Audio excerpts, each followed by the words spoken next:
All right, welcome to UORadio's Talk Show, episode number 42, which we're live now. And we do have some special guests with us here today. And let me just quickly turn down that background music a little bit. I hope everybody out there hears me pretty good. Today is August 13, 2006, and we're going to be talking about a lot of different things. As you pretty much know, we didn't have a talk show last week, so we're going to be talking about a great deal of things this week and everything. So with that said, we're going to be introducing the folks with us here today, and we have Spider-Bite, of course, you know, who's going to be the co-host today. And we also have Arcus. Yeah, that's right. Arcus and Lucid's over there behind his shoulder, hanging over his shoulder and everything. So she might, you know, pop in a word or two. We're going to go ahead and give each and every one of them a opportunity to introduce themselves and let you know what show they're from. I am, of course, MC Maestro from MMOG Radio, and I am going to be your host this afternoon, and I play on the Chesapeake chart. So with that said, so hello to everybody out there, Spider-Bite, and let them know what chart you play on. Hello, everybody. Everybody knows me. This is Spider-Bite. I play Siege Perilous, and in the past couple of 3 weeks, I've been traveling to various shards as well, so many of you have seen me over there as I've been sort of ghosting around the Ophidian invasion, trying to take notes and keep track of how it's going on everybody else's server as well. So in the last 3 weeks, I play almost all the shards, but my home shard is Siege Perilous. Excellent, and we're glad to have you, and I know you had a lot of things come up and everything, and glad you was able to make it back in time for the talk show. So with that said, let's go ahead and introduce Arcus. He used to do the Caesarean voices and everything, and you might, if anything, you probably remember him from that. So I want to go ahead and introduce him and let him tell you what shard he's from. So go ahead and say hello to everybody out there, Arcus. Well, hello again, everybody, and hopefully you guys remember me from Caesarean Voices, and Lucid is hanging around in the background. Say hello, everybody. Hello, everybody. There you go. And I play on Chessie. Lucid plays on Chessie. We did try Siege for a while, did enjoy it, but a lot of our friends came back to the game, so we switched back to Chessie. That's been my home shard, and will continue to be my home shard. And it's kind of different to be back on the air. It's kind of cool. I like it. Yeah, Chesapeake for the win. All right, so what we're going to do, we're going to go ahead and basically start off with some of the topics for this week and everything. As you probably know, there's been a lot of things going on in Ultima Online. And quickly, go ahead, Arcus. Yeah, I have to ask, what was that, the theme music there, Vice? What was that? I think it was the Ultima Online, or this is Chrono Trigger right now that's playing. Ah. Yeah.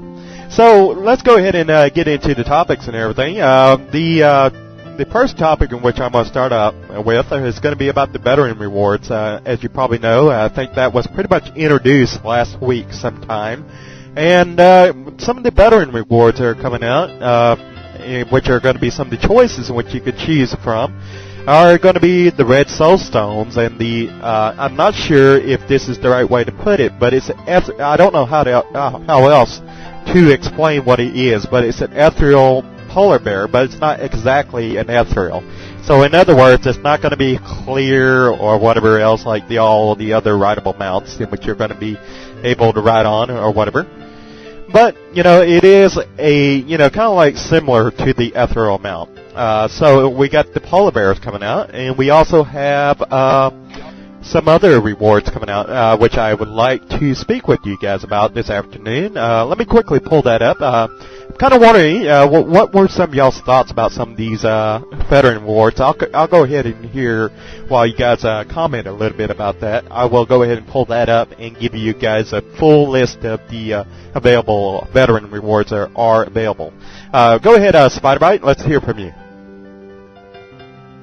Well, just to comment, the way they describe the polar bear is, it's not an ethereal. Basically, all it is a Charger of the Fallen with a different skin on top of it. It's got the polar bear graphics, but it's still just the Charger of the Fallen. So yeah, that's why they differentiate it from an ethereal. It's basically the same thing, just like the Charger, but. As far as vet rewards go, there's a lot of different directions to go on that.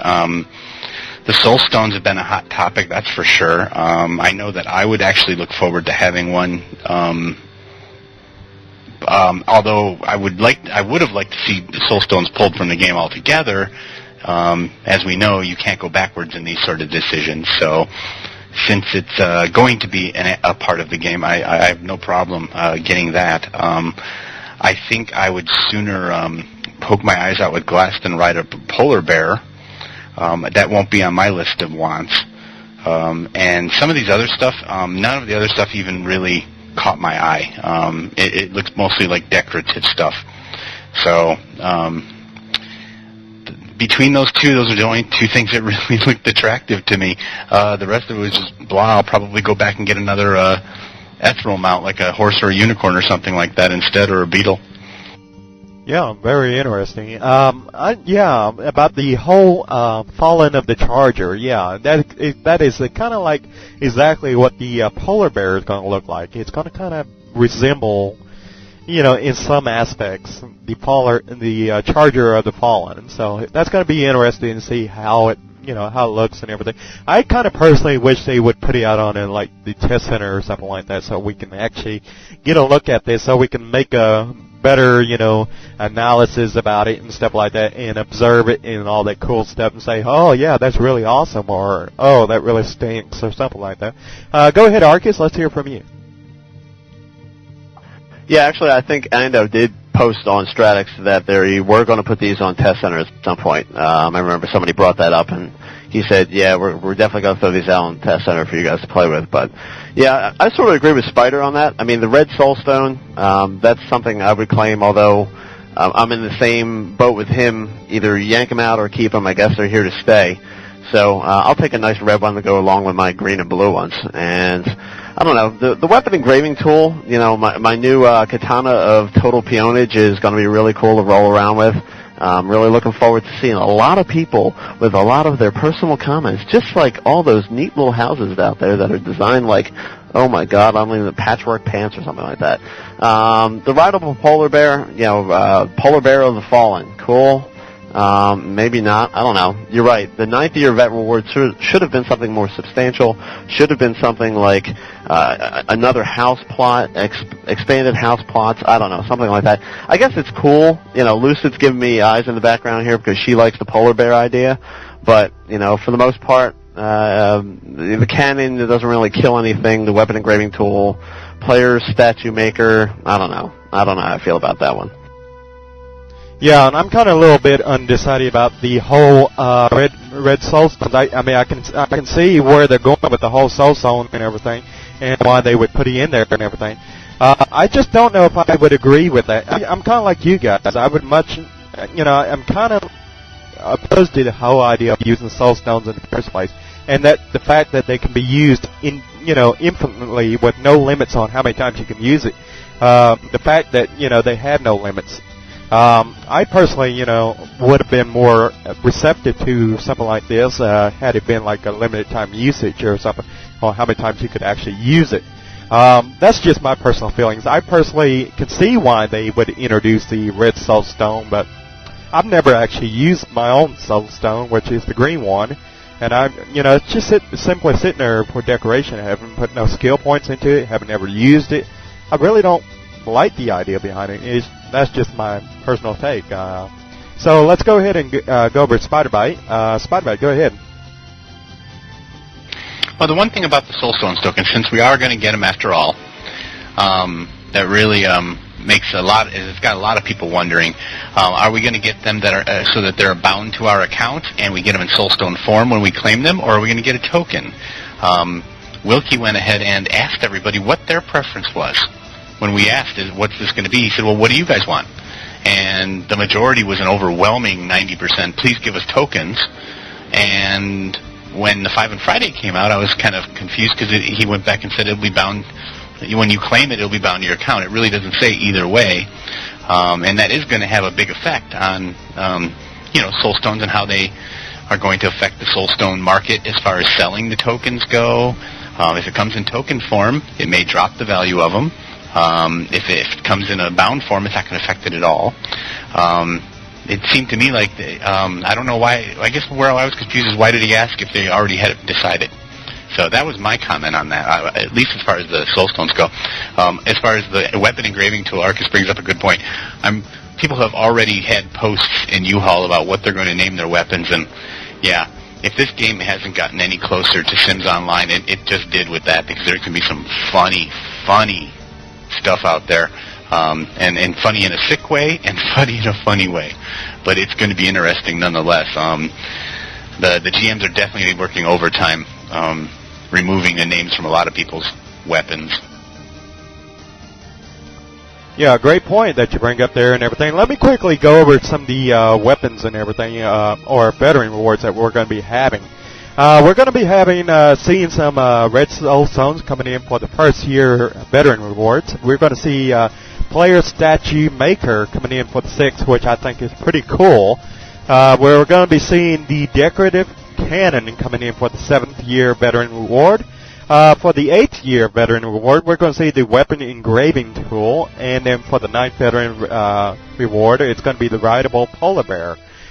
So, I mean, you know, the only thing I kind of wonder about the rideable polar bear is whether or not this rideable polar bear, if that means we're going to also be able to tame regular polar bears and actually ride those as well. I mean, does that, I mean, because, I mean, we already have the rideable beetles, we have the horses, we have the ostriches, we have the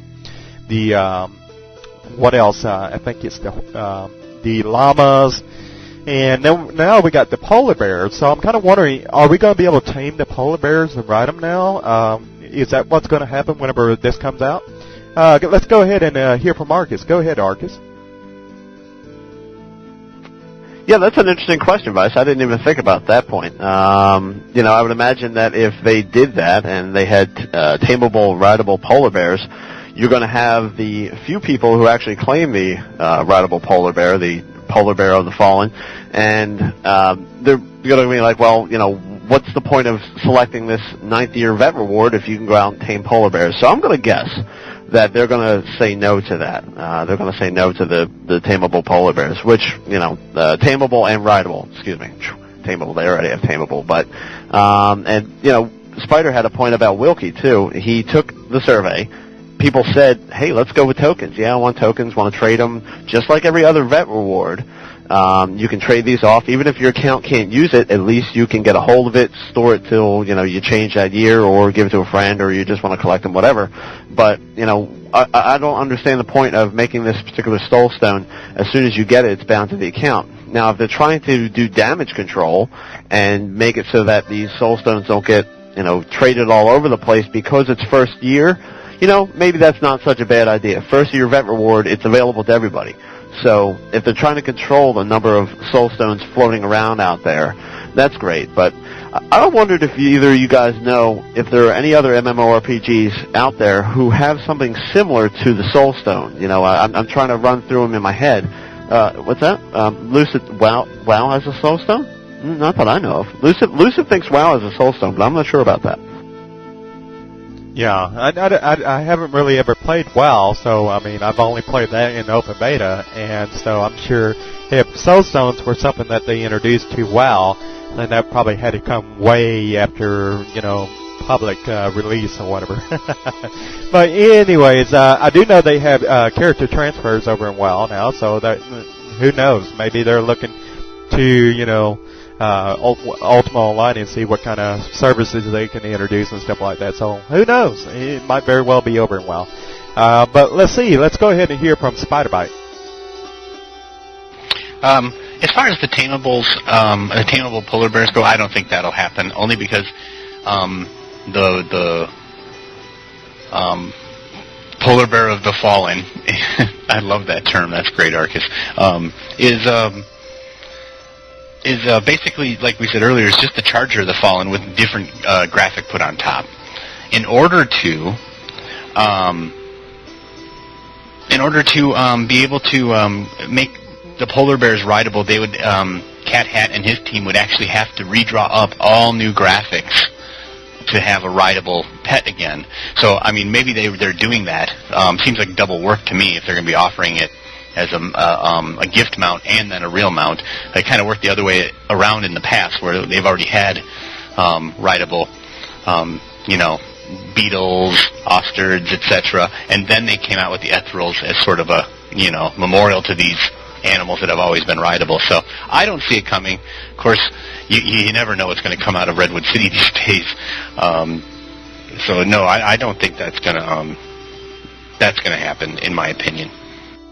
Well, that brings up a good question and everything. You really don't know what's going to come out of Redwood City nowadays and everything.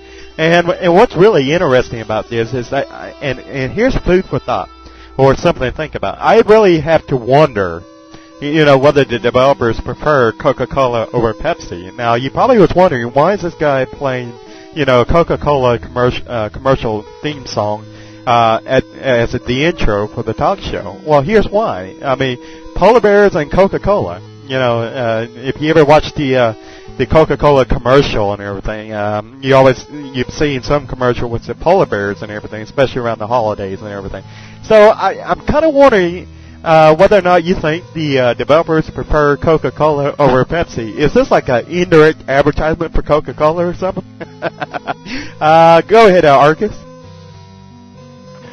I think they like Tab. That's just my personal opinion. Actually, I like Royal Crown, but I want to change the subject a little bit here because I'm staring at the description for the decorative cannon, and I know we're on the polar bear theme, but I was just thinking, wow, it would be really cool if they took the decorative cannon, they've got the artwork, you mentioned artwork, and that's what got me thinking.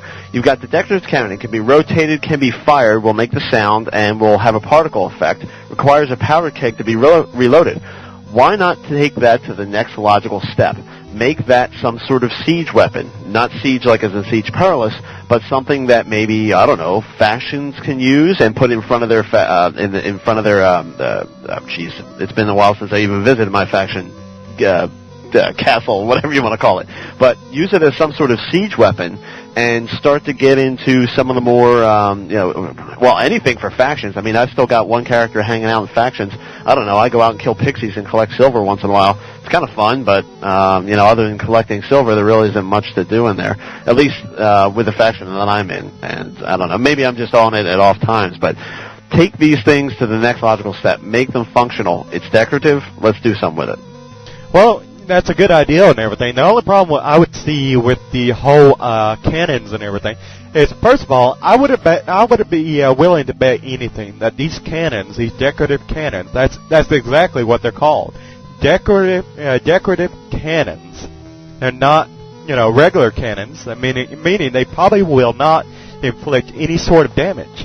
And so my guess is that, any cannons they introduce it's just going to simply be nothing more than that, decorative. Meaning they just fire blanks and, make this little smoke come out of the end and whoop-de-doo, Personally, I wish it would inflict damage. Give it some more meaning. There's a lot of things that they could do with all these different ideals and additions to the games to where they could actually, like you said, Arcus, take it to the next level and everything. Let's see them used in Siege Warfare. But, me personally, I wouldn't want to use a cannon whenever I have, a crossbow or a bow or something like that for long-range attacks and stuff like that, and spells. Because I would imagine it would take a while to reload it. It would have to have a pretty wide range and an area of effect. In other words, to be really effective in that sense. Let's go ahead and hear from Spider-Bite. Go ahead, Spider.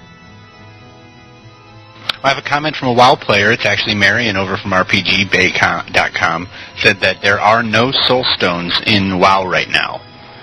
She is a WoW player as well as several of her friends, so she can confirm that. As far as the cannons going, causing damage, I think that would be cool for somebody like me, where people aren't going to get upset if they get damaged as they walk past the house. But otherwise, where are they going to have any place, though, other than Feluca? You put them on Trammel and people start causing damage. Next thing you know, you got people griefing each other by paging on GMs. And, you see where I'm going with it. It's going to be a whole new phase in the U-Haul wine of the weeks, in my opinion. Yeah. Well, and here's another thing. It's only decorative, meaning you're only going to be able to place these things in your houses. Why can we not, place these things on our boats and stuff like that? For, warfare out on the open waters and stuff like that. That would be really interesting to be able to fire, a cannon at another ship and fire a barrage and knock holes in their sides or sink a ship or something. Especially those ships that, kind of like block waterways and stuff like that.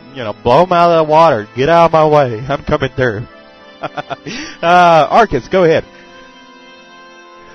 Well, since they removed 8x8, they would have been fun and fell just mounting to the side of your cannon there and just going through the server line and just blowing people away. But, I was thinking about that too.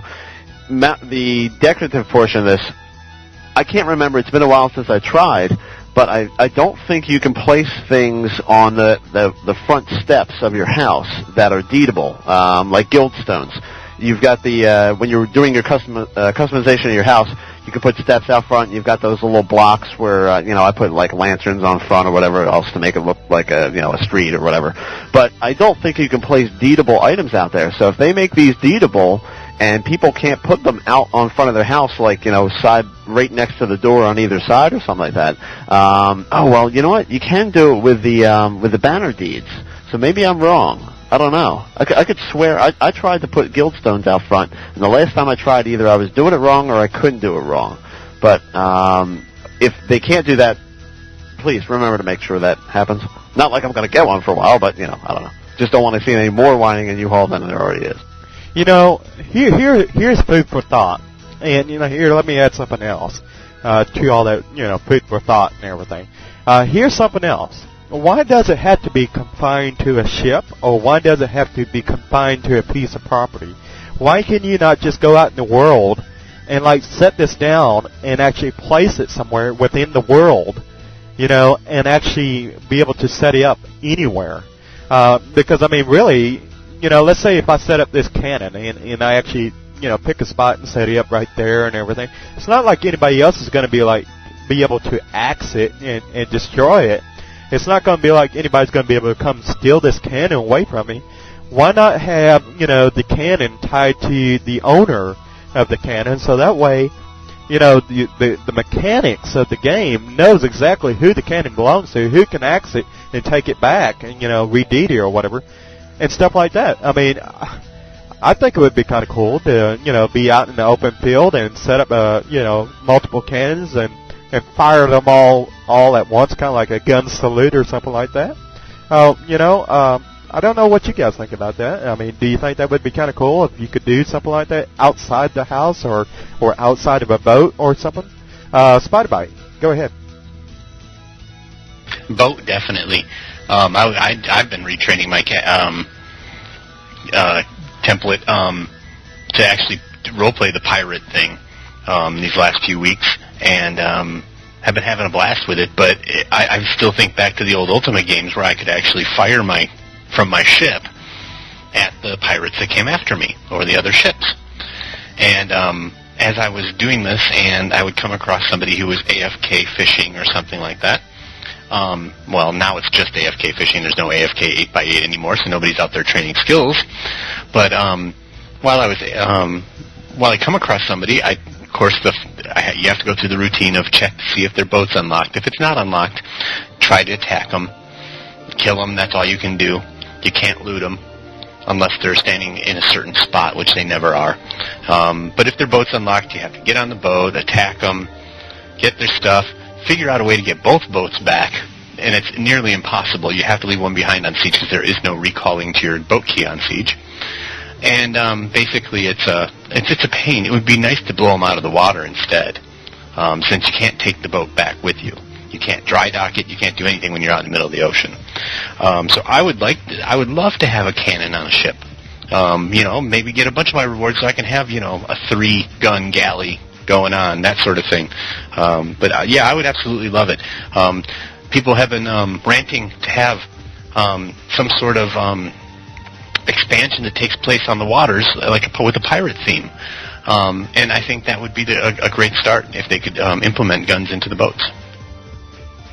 Yeah, and here's an idea I think Arcus brought up over here in the IRC channel is, can you imagine maybe setting up these cannons to fight off the Ophidian invasion? Set up a row of them and just fire a barrage or a volley of these cannons into the Ophidians that are coming towards you, and just knock them all down, or something of that nature. I mean, that would be so cool, in my opinion, to be able to do that. This would not only, and with an idea like that would give the game more flexibility, give more control to the players as to what they can do with this stuff. I mean, I don't like the idea of, always having to have this stuff in my house. I want to be able to take this cannon different places. I want to be able to have more uses for this cannon other than taking up space in my house and just sitting there and collecting dust. Give me items and stuff that, actually, have meaning to it, that can actually be used for something. While I love the cannon idea, whether it's decorative or actually able to be used for, daily, uses and stuff like that, I mean, I think it would be kind of cool to, put a keg in there that would actually, use up a keg and, kind of remove items and resources from the game. I mean, it can go many different places with it, and I don't know. I just would like to have the flexibility or the ability to move this stuff around other than just putting it in my house. Arcus, let's hear from you. Lucy was just telling me that she played that funky little game called Shadowbane for a while. And they had something where they made cannons, and you had to be part of the team. There was people needed to create the cannon, create the weapons. What else? He said create a gunpowder type of thing too. And for it to be used, the people had to be around. I never tried. Well, I did try Shadowbane for a short period of time, but I never got to it to the level of Lucid. But I was just thinking about Vice. You said, why can't we place this in the world? And instantly I got this vision in my head of getting to UFell, and there being this ring of cannons right around the moon gate, right outside the guard zone, and as soon as somebody comes through, you have a revealer there, poof, everybody fires a cannon all at the same time. That'd be so totally cool. Yeah, but what if the cannons couldn't affect people in Fell, and if they were only able to... Oh, they kill people in Tram? No, Yeah, oh, but they were that would be cool. able to affect an invasion. Okay, so... Otherwise, if you took the cannon, put it in Fell Gate, you couldn't use it for anything in Fell, but only during an invasion. Okay, so it's specifically designed to fight back creatures that have been designated part of this invasion. That might be interesting. Okay. If you shot the cannon went off, and It just sort of... tankers there, and then there's mages, and they're fighting the Ophidians. So it helps. It would only affect the Ophidians. Well, Whatever invasion affects. that might be possible. Well, speaking like I know the code, but I would imagine that there's some sort of mark on the creatures that come out of these new advanced spawners they have. And if they had cannons that were designated for only fighting against the invasion, that would be a good idea. So you have people lining them up.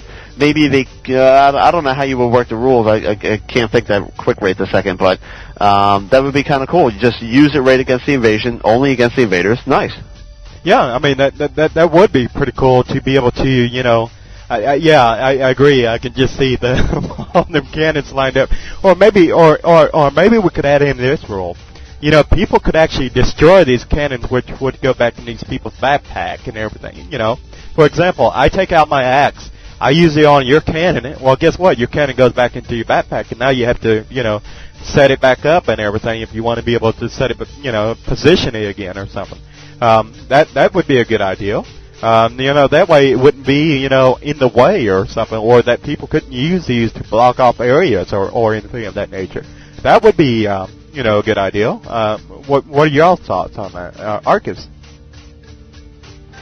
You know what? That's pretty cool. Although I think that it should be that there has to be a certain number of people that can affect the cannon. In other words, one person can't just walk up and axe it. It has to be maybe somebody from the same faction, somebody from the same guild, and it takes quite a few people to whack at it to build it down. As they hit it, maybe it reduces the effectiveness of the cannon, it reduces the hit points damage it does or whatever, and then eventually the cannon gets put back in the backpack, after so many tries, let's throw crafters a bone here, after so many times that cannon has been destroyed by an opposing faction or guild, that cannon gets destroyed totally, and they have to go back, buy another cannon, and get another cannon built. Yeah, see, this is what I love about these talk shows. It really does open up the brainstorming for many different uses for these items that we already have in the game and stuff like that.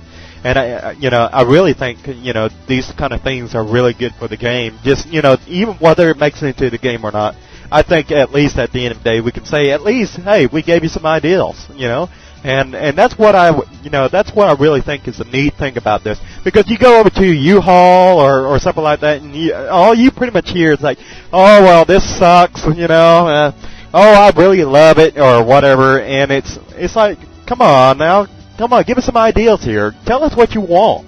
Tell us what you want for the future of the game. That's what we need to be doing over in U-Haul, is tell the developers, what do we want from the game at the end of the day? And I really don't see a lot of that nowadays. I mean, yeah, you can, not like an item or whatever, but when you don't like an item or something, or you want to complain about an item being introduced into the game, support your reasons as to why you don't like the item. Say, well, I don't like this item because it makes me look, like a girl or something like that. Give your reasons as to why you don't like something. Don't just say, well, that sucks. Or I love it, Tell the people, the developers in this case, why you like the items and everything. But anyways, go ahead, Spider-Bite.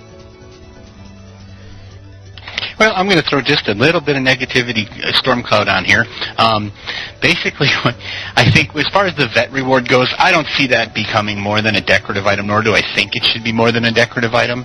The cannons that we're talking about, which sounds like fun, don't get me wrong, I think it'd be a great addition to the game. I don't see them being vet rewards, though. I see them being craftables. Maybe something between a tinker and a blacksmith sort of thing, or something along that line, a conglomeration of those skills. Alchemy too, for making powder kegs and stuff like that. As craftable, definitely has its purpose and stuff. But on the same note, now we're talking about something that's going to do damage, meaning it's going to be part of the PvP system, which means the whole kind of conversation is sort of mute, since that's not going to get any attention until 2009 anyways. But that's just, like I said, I throw a little rain cloud there on everything. The last point, I forgot what you were just talking about, so I'll just go ahead and pass it back over. All right. I do quickly want to put this out here and everything. Arcade had mentioned earlier about Shadowbane, and believe it or not, Shadowbane is actually free now to play, so I just want to kind of put that out to Arcus over here. Go ahead, Arcus. Whoa, Shadowbane is free? Yep. But the world spins, yeah. Lucid had a problem with the controls, and she didn't have a problem with the controls in WoW, but there was something about Shadowbane where you would move the mouse and the whole world would just continue to spin. But anyway, Spider, 2009, I see you're an optimist. Okay, that's cool. But I don't know. I think the cannons, you're right. It's PvP, and not a whole lot of people are going to be for the PvP scene. But I think if they somehow work it into the PvM, I noticed Alex had a comment in the room here. He said the cannon would backfire and kill everybody within X amount of tiles. That's actually a pretty cool idea. There's a random chance that the cannon fires. They should make that happen on the decoration just for the heck of it. Yeah, I really love these ideas, by the way. Here's another thing. Is, a lot of people you say a lot of people probably wouldn't use it for that purpose or for the PvP.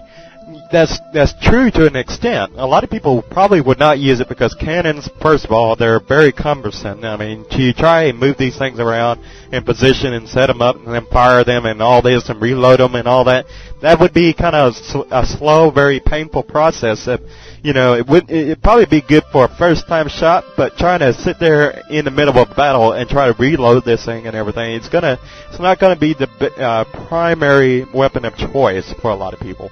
However, I will say that something like this would probably be very welcomed over on Europa, which has a very heavy role-playing community and everything.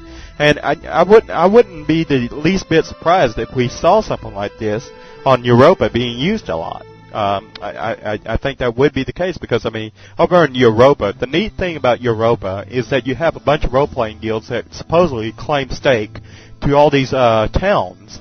And, for example, you know, one guild might particularly own Cove, for example. And so can you imagine being over in Cove and actually setting up your cannons along the Cove wall, the Covian wall, and, you know, and any intruders that come, just fire all them cannons at once or whatever. I just get a rush out of thinking about stuff like that. You know, ideas like that would actually, you know, give meaning to the game and give really many different options and choices and stuff like that. And, you know, I think that's where we really need to be going with stuff like this. But anyways, unless you guys, okay, go ahead, Arcus. Actually, I just wanted to say maybe we can use the cannons to destroy all the soul stones in the game. What do you think? Line them up and fire the cannons with the soul stones with skills. Hey, you know what we need? Skill leech weapons. Where, like, I take a skill from you, like camping. I'm gonna leech your can. All right, I'll shut up. Yeah, I don't see too many people going for the camping skill, but yeah, I think all the people over in U-Haul that are hardcore trammies would be just throwing a huge fit over that idea. I don't think you're going to get that one into the game. So let's go ahead and talk about some of these other veteran rewards and everything. We've been talking about this for about 41 minutes now, approximately. Let's see. You know, me personally, and I kind of want to go back to the Red Soulstone. You know, the Red Soulstone, that's great because that give all the new players an even footing with the people, you know, who have these Soulstones and everything. It gives everybody a chance to get one of these now. The only problem I have is that, you know, the unlimited usage and everything, you know, they don't have no particular number of times you can use them. I also don't like the fact that here a lot of these people, like myself included, have paid for these soul stones, and now it kind of like, you know, says, well, you know, now you can get them pretty much for free after 1 year. You know, you're almost guaranteed one now. And another thing is, and I want to go back to the polar bears as well. And here's the polar bears. One thing, are the polar bears going to be rideable by anyone? Does that mean, for example, I claim my polar bear and I want to sell it to somebody else who's not a 9th-year veteran? Can I sell it to someone who's, say, like a 5th-year veteran player? And will they be able to ride it? Or do they have to be a 9th-year veteran in order to ride it? I would be willing to bet you don't have to be a 9th-year veteran to ride it. I would be willing to bet that you only have to be only the owner of this mount. That, you know, you only have to be a 9th year to claim it.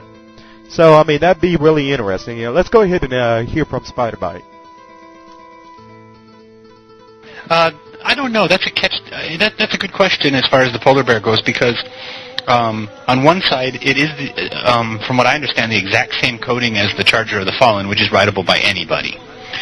On the other hand, in the description, I believe, and a couple of developers have already stated flat out, it is a status symbol for the veteran player. So unless they edited the code for the Charger to make it so that it uses the Ethies code, which is basically only certain years can ride them, it could go either way, to be honest. That's a good point you bring up. As far as the soulstones go, unless they're tradable, I don't see it being an issue, because that's one soulstone per year unless you have multiple accounts. And a single soulstone, even 2 soulstones, is still sort of crippling. Unless you have like 5 blanks and 5 with skills on them, you can't simultaneously switch between a full template in one night. Because of the 24-hour ticker. I know that firsthand, having swapped just about, 6 of my 7 skills, or 5 of my 6 skills off of my template recently, and it took me well over a week to do it because I only had 1 blank and a bunch of others with the skills I needed on them. So, you have to sit there and wait 24 hours, come back the next day, swap 1 skill, grab another, wait 24 hours, go back, wait another. So I don't think they're going to have too much of an effect on the game unless they're tradable. Yeah, very good point. And, the thing I also wonder about, and I kind of wish they would put in some more clarification about some of these veteran awards. I kind of hope that one of them out there, the developers out there are listening or something, or come back later and download this, and that they put in these clarifications to answer more of these specific questions about these veteran rewards. So, like, for example, if the polar bear is going to be like a veteran status symbol, how much of a veteran status symbol is it going to be if I can simply claim it, as a 9th-year veteran player, and then give it to someone who's a 5th-year veteran player? How are you going to know that the person actually riding the polar bear is actually a 9th-year veteran? I mean, if it's rideable by just about anyone, then that takes away the whole meaning of it. So I do hope that will be kind of cleared up over on their notes on the UO.com website. Let's go ahead and turn it over to Arcus. Actually, Vice, on that note, I just went to read it, and I think it spells it out pretty clear, really. Only those characters on accounts aged 108 months or more will be able to select or use the 9th-year reward item. So I think, actually, it pretty much clears it up there. Or use the 9th-year reward. So only 9th-year vets are going to be able to use it. At least that's the way my brain interprets it. Oh, okay. Well, there you go. that goes ahead and clears it up already. I wish they kind of underlined some of these little fine words or whatever for people like me who kind of glance at this stuff and oh, okay. Well, what can I gripe about? But I try to play devil's advocate about all these little various aspects of the items and veterans and stuff like that. All right, about the weapon engraving tool. Me personally, I'm going to go down here. We're going to talk about kind of like what you would pick from here, if you could pick, what, kind of like, which ones do you like? I personally like the player statue maker. I might give me one of those. Also like the 7th-year reward, and I like the 8th-year reward. But when it comes to the 9th-year veteran reward, I'm kind of slighted, by that. I'm kind of insulted that, that somehow, and at the end of the day, I have to wonder where in the heck are they getting these ideals that somehow 9th-year veteran players would want a polar bear. I mean, I know they've never really talked to me about that. I'm kind of wondering where are they getting the feedback that 9th-year veteran players want. And here's the thing. A lot of people are like, well, I think it's, personally kind of cool to have one, or would it be cool to have one. But the thing is, I've also read over on U-Haul that a lot of people are upset about the fact that, polar bear is the only option for them, and that it's a rideable mount. I mean, to me, I got the ethereal llama, I got the ethereal ostrich, I got the ethereal swamp dragon, I got the ethereal horse. I mean, I got so many different ethereal mounts already that I could care less about the rideable polar bear. I mean, it just doesn't have that much meaning to me. It's kind of like, well, here's you another rideable mount. And it's like, dude, you're just simply changing up the thumb art, the image of it, and saying, well, it's something different now. I don't like that. I want it to be unique. If it's going to be a 9th-year veteran reward, I want it to be unique in the fact that, it's not something that is similar to anything else. And the fact that it has similarity to the Charger of the Fallen or the Ethereal Mounts, that's where I feel slighted, because I feel like that's a really cheap veteran reward, in my opinion, for something that's 9th-year veteran status. I mean, I don't know if you guys feel, the same way about that. But let's go ahead and hear from Spider Body. The polar bear actually was an idea brought up on U-Haul. I think it was like a year ago. May have been a little bit earlier than that. And I can't remember if it was one of the developers, and I can't remember which one off the top of my head. But he made a joke about rideable polar bears, and the thread went just enormous long about how many people thought it was cool, people thought it sucked. I guess that idea stuck, but just to answer your question of where that evolved from, that's where its roots came from, U-Haul. Yeah. Well, that's pretty typical. I mean, here's my gripe. I guess at the end of the day, what I'm really slighted about is the fact that typical people in U-Haul, let me put it this way. There's not very many 9th-year veteran players left in the game. There's not many people who actually have a 9th-year veteran account. And the fact that they're getting the feedback from the general public who do not have a 9th-year veteran account, that's where I am a little bit slighted, is that the general public is going to decide for me what I'm going to get for my 9th year. And, unless they took 100 ninth-year veteran accounts or different individuals who own a ninth-year veteran account, and they all said, or the majority said it, that they want a polar bear. I just have to slap them in the back of the head and say, what are you thinking? You got Ether Mounts, you got Charger of the Fallen. Why would you want a different rideable mount? It just doesn't make sense. Give me more variety. If you're going to give me a polar bear, at least give me something else, because polar bears is not doing it for me. I don't know. It's just not doing it for me. Arcus, let's go ahead and hear from you. I'm sure this is not a polar bear that you're going to lie down and go sleepy night-night with. I'm pretty sure it's got some armor on it. It's probably got some stats to it where it can defend itself. Maybe some magic. Okay, no, maybe not. No. But it's not going to be a fluffy little bear. Hopefully, it's probably going to wear some armor and stuff and be kind of cool. Like it's saying, it's fallen, so it's got to have some different attributes to it than just a fluffy little polar bear. Well, actually, the fallen part of that was actually something I just made up right now. So you didn't. No, it doesn't say that there, but. Well, it should be fallen. Okay. But you're right. It would be kind of cool, and it would differentiate it from the regular polar bears if they gave it some armor, sort of like the Charger Fallen. Like put a helmet on it or something, made it a little bit more meaner, make it look like it's ready to go into battle. Riding into battle on this big polar bear. I don't know. I guess if you sort of go back with like the Viking thing. All right. I don't even know where I got this image in my head, but I imagine like a Viking riding a polar bear. I don't know why a Viking would be riding a polar bear. I was just thinking up north. All right. Now I'm just way off on it, but it would be kind of cool if it was something more than just a little fluffy polar bear. It had some oomph to it. Yeah, exactly. I mean, if it had attributes or something that, set it apart from all the other ones or whatever, that would be kind of awesome. But the fact, more than likely, it's not going to have any special attributes to it other than the fact it looks like a polar bear. And it's like, good grief, That does not excite me. I don't want, something. That's kind of like the whole thing about rehuing items. You take the same item and you rehue it and say, oh, look, we got something new. I'm sorry, that does not impress me at the end of the day. It just hasn't ever impressed me. But, go ahead, Spider-Bite.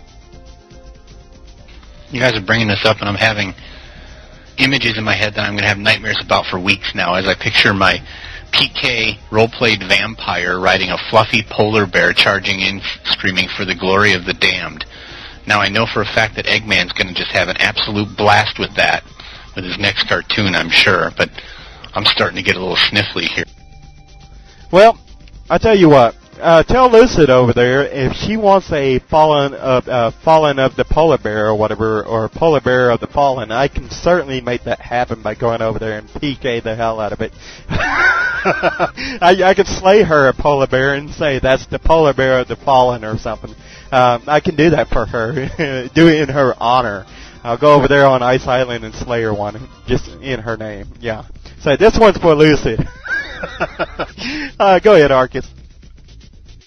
She wants an undead polar bear now. Oh, okay. I'll have to make a note of that. Well, let's look at it this way. With this whole pet bonding and everything, and you can just simply bring it back to life, and then you can say that polar bear over there it just has fallen. That polar bear at one point in time has fallen. But anyways, let's go ahead and move over to something else. Go ahead, Arcus. I've fallen and I can't get up. Yeah, exactly. There you go. So let's go ahead and talk about something else that I've been wanting to talk about. As you probably all very well know, there has been a new appointment within the EA team, and I didn't even know this position even existed until last week. Silvani, I think that's how you say it, Silvani, she has now been appointed as the assistant producer for Ultima Online. I didn't even know there was an assistant producer role over at Ultima Online until last week. I don't know if that position's been there for, years and years and that we just never knew about it, or if that's just something they recently added. But here's something I want to, ask about. Is that meaning Darkscribe over here is going to be going off to another game or something? Does that mean he's going to be leaving us sometime here soon? Because we do know about Warhammer Online. We do know about EA acquiring Mythic Entertainment and stuff like that. So that makes me wonder, is he going to be leaving us? And, I hope to God he doesn't, because, I think if we're going to ever see anything that's pre-anything, I think it's going to be under Darkscribe's rule, because to my understanding from what I've read over in the U-Haul, she is a, and if I'm wrong, please forgive me, but what I have read, and I don't know if that's true or not, but I think I read a post from one of another developers or whatever, but from what I've gathered, she is a real hardcore trammy, and I don't know if I like the fact that a producer is a hardcore trammy. I like, here's the thing, I don't like a producer who is to the far left, and here's the thing about Ultima. It's kind of like politics. You have the left side, you have the left party, you have the right party, and then you have the moderates. The left being, the pre-UR, the Falucan people, and the right being the trammies. And then the moderates, being in between, a little bit of everything, a hybrid, so to speak. So, I really don't like any producer who's too far to the right or too far to the left, but I like a producer who's more in line with middle, and when it comes to UO politics, he isn't going to be to the extreme. Let's make everything, fluffy and hunky-dory and safe and a utopian society. I don't want that for UO, and I don't want a producer for UO who's going to be something like that, so I hope that's not going to be the case. But anyways, go ahead, Spider-Bite. What do you think about this? You think Darkscribe is going to be leaving us sometime soon, or what? I don't know about whether he's leaving us or not. As far as why an assistant producer is necessary, coffee doesn't make itself. Danishes don't get delivered on their own. These things are important to a producer and have to be taken care of. So you got to keep that in mind. In any case, I do believe there have been assistant producers in the past. I don't think they've been very vocal.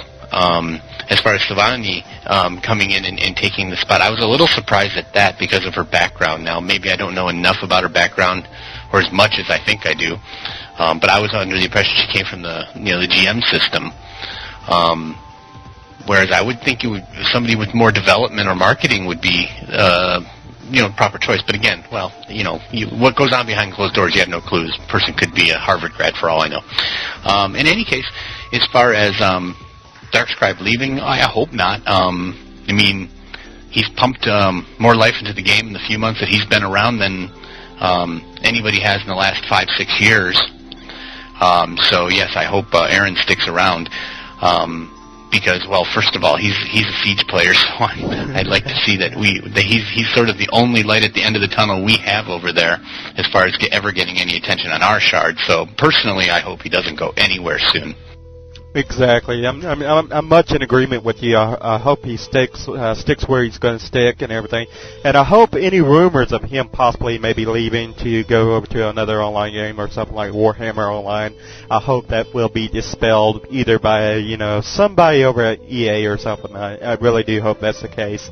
I hope it's not going to be where we get a message one day saying, well, Sabani is now the producer.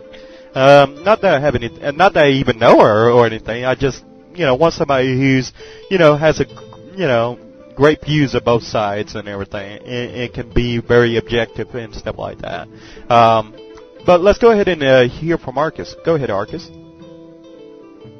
Well, I've really got two questions actually for you guys. How long has Darkscribe been producer? It can't be much more than maybe a year tops. I know that. Oh, what was her name? You know her name, Lucid. Used to sing the song to her. Not J-Lo. No, Lewis. Lady Lou. Lady Lou, that's it. Right, okay, J-Lo. But, I don't know exactly how long Darkscribe's been producer, maybe a year and a half. What is it actually, Spider-Bite, that you thought that he did that was good for the UO in general? I know you said that he pumped some life into there. Out of ignorance, not out of a different opinion. I was just curious what exactly you think he did. Yeah, that's a good question for Spider-Bite. What has he done for Siege Perilous, in your opinion, that you think is worthy of being noted? Because, I mean, really, whenever I look at a producer or something like that, I kind of look at what kind of accomplishments did they make during their tenure, what their time with us over here within Ultima Online. Did they make any radical changes within the game? Did they take the game in any positive directions? Did they set the game back? Because I think the only thing we probably saw was maybe the removal of blessed items or something of that effect. I think that did occur under Darkscribe's leadership, if I'm not mistaken. I could be wrong, though, about that. That would probably be more better answered by somebody like Spider-Bite. But, I think Darkscribe is the one who we really need at the helm. But to answer Spider-Bite's question about whether or not Savani came from the Game Masters department, yes, the answer to that is yes. That's where she came from. I think she spent 9 years over there or something like that, and she'd been with the Game Masters department for a very long time. To how much effective will a Game Master be in something like this? When pretty much all they handle is game reviews and reviewing accounts, that is yet to remain to be seen. I do like, however, the fact that Savani over here is being more vocal and actually interacting with players and stuff like that. I hope that continues, if anything. Let's see. Let's go ahead, Arcus. Well, I agree with your advice. I like the fact that Savani has come up from the ranks of being a GM. If I recall the description of her background, she started out as a GM, moved up to assistant GM, lead GM, whatever the progression of her advancement in UO in EA has been. I like the fact that she has come from the bottom and worked her way up. That to me tells two things. She can think on her own and actually somehow get ahead without actually having started at the top. But I guess that's true in a lot of big companies like that. I've never worked for a company as large as EA. You start at the bottom and then you work your way up. But there are people who have had to have injected themselves somewhere in the middle. So and the fact that she was involved being a GM. Day-to-day character interaction, not necessarily involved in U-Haul and all the things that go on there, or, involved in graphical art and then got put over to UO or was a developer and a good coder or a good server programmer and just came in and played the game, but from somebody who interacted with the people on a day-to-day basis. I mean, she must have seen everything, exploits and people who need help and just the general questions. So all of that in the back of her head is sitting there, and it's just a wealth of knowledge, hopefully taking that and moving that forward and taking the game and progressing it to the point where it's more user-friendly.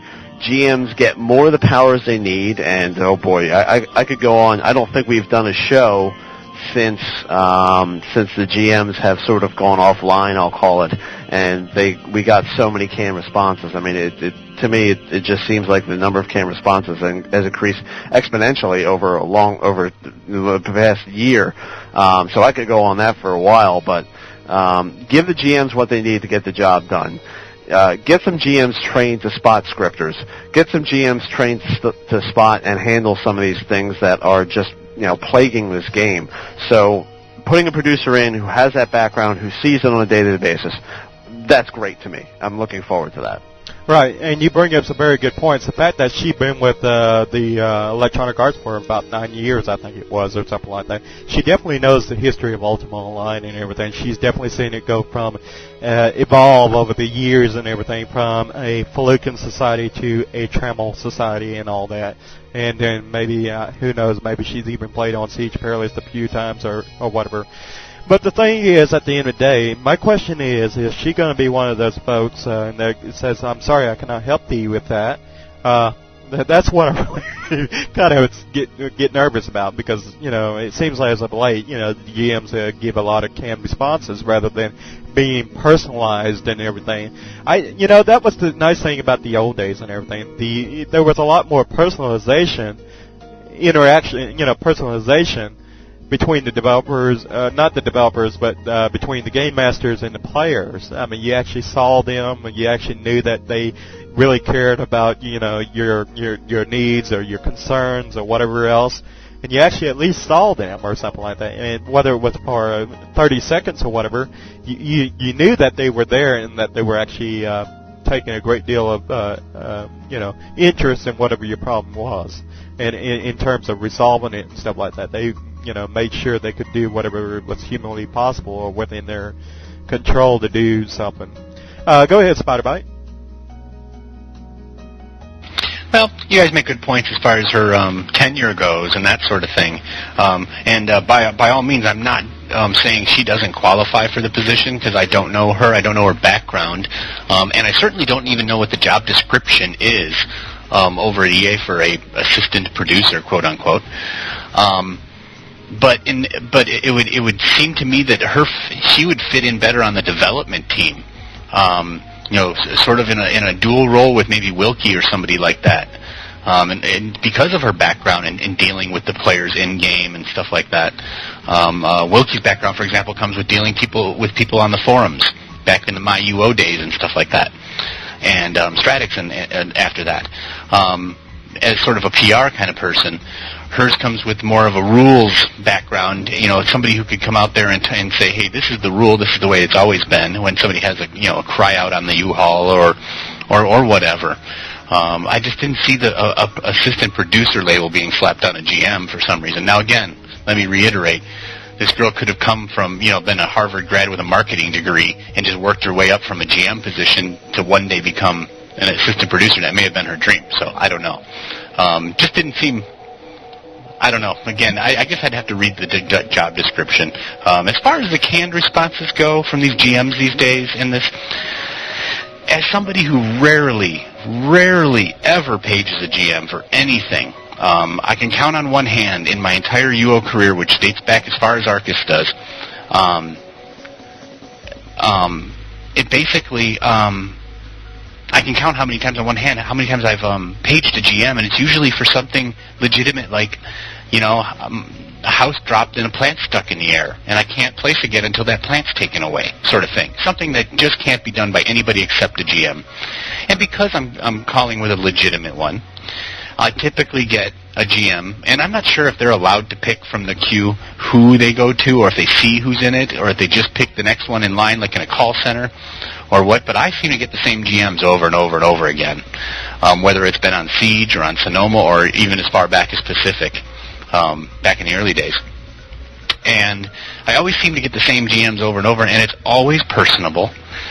They always call me by my name. The last time I paged, the GM even called me by a name from back on my Pacific character, because he went back so far, even though I was on a whole new character. And they typically will chat with me if it's something that I got paged on, for example, which happened recently over on Europa for unattended macroing. It even became a joke. He joked around, "If you do this one more time, I'm going to spawn a Balron in your house on you to wake up to." So I found him very personable. I think when you start to see these GMs come out with the canned responses, the not-so-nice attitudes, that sort of thing, I think you're dealing with the same thing as somebody who's worked in call centers for a long time. Burnout hits quickly when you're working with irate people. And typically, for example, on the production shards, you're sitting in a queue that could be 100 people deep, and every single person is, "He said I was a bitch," or something like that. And, they got to go through this one after that one after that one until they finally get to a legitimate one, and unfortunately that poor nice person who has a legitimate complaint is the one they vent on. And I think that's where you see a lot of this stuff. Because, again, I can only tell you from personal experience, I've never had a bad experience, and they've always actually been very enjoyable. Lengthy conversations with GMs after my issue's been resolved. I don't see the problems with it. Of course, the only time we ever see these complaints are on the forums, of course. I never hear them secondhand or anything like that. So prove me wrong, boys. Very interesting. Yeah, I'm kind of noticed that it's pretty much the same to GMs as well. And it kind of makes me wonder: is do they have that many? Do they have that few number of game masters on their team or whatever? It makes me really wonder: is there just 2 or 3 people in the whole game masters department nowadays, as opposed to many back in the old days? Go ahead, Arcus. Well, I'll go with you on that one, Spider. For the longest time, I always defended the GMs, and I never had anything but good things to say about them. And there was, at one point, they changed the way the queue worked, and they added the ability to target the offending person or whatever else. And there was one point, I had been, I don't want to say I've been an unattended macroing police enforcer of UO. That certainly isn't how I play my game. But given the opportunity and somebody who's being blatant about doing that, I certainly will take the time, if I have the time, to sit there and try and clean up UO a little bit. There was one time where somebody was trying to tame horses in the pen in Scara, and it was just obvious as all heck. And the GM came up and watched and played around with her a little bit, and then boom, off she goes. I want to say there were maybe 2 or 3 other instances where I actually paged on a unattended scripter or a recall miner, and the GM showed up and did their thing, and off they went. But the last time I tried it, and maybe it isn't the fault of the people behind the desk, it's probably more the fault of the people who want to control costs and cut things to the bone and save money, and I'm all for that too, but not at the expense of the customers and not at the expense of the gameplay experience that the people are having. And I paged on a scripter, and it was just an effort in frustration. Page and okay, well, use the new target cursor. Great, I did that, and that didn't work out, and I had to page the person again. It was just insane. How many times do I have to page the GM? And I'm like, look, just will you stop by and check this out? No, we have to do it this way. Oh, for the love of God, please, just do something about this guy. And it just didn't work out. And from that point on, I guess that's when I got my frustration. And I said, okay, this stinks. The new system stinks. The new targeting system stinks. The way that they answer things stink. And then I'm, of course, jaded a little bit by the way that people are posting things on U-Haul and getting the canned responses to what I would say would be some legitimate calls and complaints to a GM. Exactly. Very good point that you bring up there. And it seems to me, well, apparently there's a misconception here. Apparently there's an associate producer, and then there's an assistant producer. And the assistant producer in this case is more like an organizer / secretary. So it kind of like, makes your day-to-day schedule like. So apparently that's the difference. So Sabani is more like a organizer / secretary, okay? So to Sabani out there, if you're listening to this, I do apologize. Hope I didn't get your feathers ruffled up or whatever. But I guess it's kind of easy to confuse the two sometimes or whatever. So and this all comes from Wikipedia. So if you're kind of wondering what comes from what a assistant producer is and everything, or associate producer is, you can look it up on wikipedia.org. So there you have it. I guess she isn't going to be replacing, Dart Scribe. I've lost my little train of thought. So she isn't going to be replacing Dart Scribe more than likely. She's just there to kind of help make Dart Scribe's day-to-day life a little bit more easier. So let's go ahead and move on to the next thing here and everything. I do want to talk about the something I read over here on Marquee Dragon's website. And I don't know if this is going to be an expansion or a box set for the 9th anniversary or whatever. But here's what I've read. The next expansions or box copy of Ultima Online is going to be called the the eve of a new age, and it's going to have some supposedly. It's going to have some, floor tiles. It's going to have some new items in it and stuff like that. And this is supposed to be released sometime in October. I am looking at the date here, and it says October 31st, 2006, and will serve as the 9th anniversary edition for the game. Let me quickly pull this page up here so I can get my little facts straight here. This is what I'm reading. It says, I was able to find out a few bits of information today. The new version is also known as the 9th Anniversary Edition. It does not sound like there will be any new land or large amounts of content, but there will be new housing tiles and gifts. EA has not fully defined at this point what will be in the release. Given that we are still a few months away from the release, there's more than likely be a bit more before we start getting any defined details for this next box copy. So, some things that we can look for in the next expansion or box copy of Ultima Online, which is going to be called, I repeat, the Eve of a New Age. That's what it's rumored to be called. And that's some of the things that we can expect. New housing tiles and gifts so far. What else is it going to include? We don't know yet. I would imagine those will come out at a later point in time. So, let's see. Let me read my little notes here, make sure I got all this covered. So, hopefully, thank God, no more new landmasses. I hope they don't add, even though whenever they introduced the elves and everything, they didn't quite introduce new landmass, but they did introduce new land, which was Heartwood and everything, and I didn't quite like that idea, but you gotta go with it. At least it wasn't no whole new facet or something like that, thank goodness. Go ahead, Arcus, let's hear from you. Well, I kind of thought that Heartwood was kind of a cool idea, making some sort of not subterranean, but overland type of tree dwelling type of town. I thought that was kind of cool, and the fact that it didn't have any new landmass. And I am glad that the 9th Anniversary Edition will not have any landmass. I don't think that any editions actually had any landmass. 7th Anniversary Edition didn't. It was more Samurai Empire was actually an official expansion, but you got the 7th Anniversary Edition, the 8th Anniversary Edition, now the 9th. I don't think there's been an Anniversary Edition that actually came with any lamb mass, right? Am I right about that? Lucid's back here eating Italian water ice, lemon. I'm like, I got a microphone in front of me. I can't have it. I'll get slobber all over the place.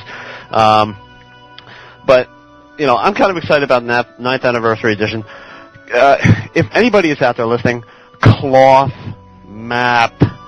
Think cloth map. Cloth map. Give me something tangible. I don't know, a pewter dragon, I don't know, cloth map, big blow-up doll of Richard Garriott, or that'd be cool. No, not that type of blow-up doll. Yeah, sick perverts out there. Yeah, I'm not that kind. But anyways, let's see. I definitely agree with you. Cloth maps and everything. I actually, I did buy the first box set that ever came out. It wasn't the whatever they call them whenever they come up with their first, but it was the public release box set. And it did have a cloth map in it and everything. I don't even know what happened to mine. I think at one point in time I blew my nose on it and everything. and it just got lost from there. I didn't think anything about it at the time, but I really do wish I had my cloth map or whatever. But, when you get a cold or whatever, you just grab the closest thing near to you, and you're like, well, this is cloth. You can always wash it out. So I didn't think anything of it. So if you're thinking, ew, why would you do that? Well, there you go. Spiderbite, let's hear from you. I've got both my cloth maps. I don't remember which ones they came with. And believe it or not, I haven't recently, but in the past I have used them, actually. During treasure hunt days, and I would bring it up. Just to kind of get an idea, to look in the land where a special peninsula looked weird, so I didn't, because, AutoMap wouldn't zoom out far enough so I could see and that sort of thing. So I have used it from time to time. I think the maps would be a great addition right now, especially since with the recall being removed from several areas of the land right now during the invasion, since people seem to be lost and have no idea how to get from point A to point B on foot anymore. These maps might be handy for them. As far as what's coming with it, I guess it's just some house tiles. I'm sure there'll be some sort of deco items as well, like we got with the spring decor or whatever. But other than that, the anniversary expansions just really haven't. This last one, I didn't get anything. A friend that I share a house with in UO has got the cat hat statues and stuff like that, or I guess those are spring decor. Those weren't even anniversary items. I can't even remember what came with the last anniversary box, but 7th anniversary was the last thing that ever came of any use to me. And I did pick up boxes for that in order to get some of the 7th anniversary items, and now I'm kind of regretting it since on Siege, basically they're now our bane.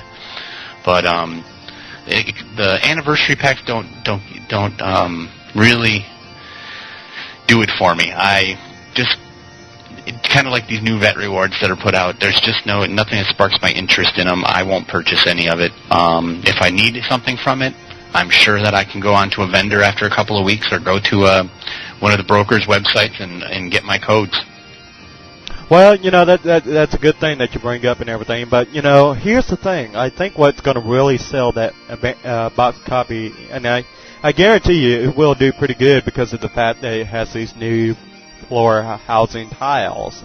Now, everybody's going to say they're going to come across these houses and they're going to be like, "Oh, that's cool," and everything. I wish I had that or whatever.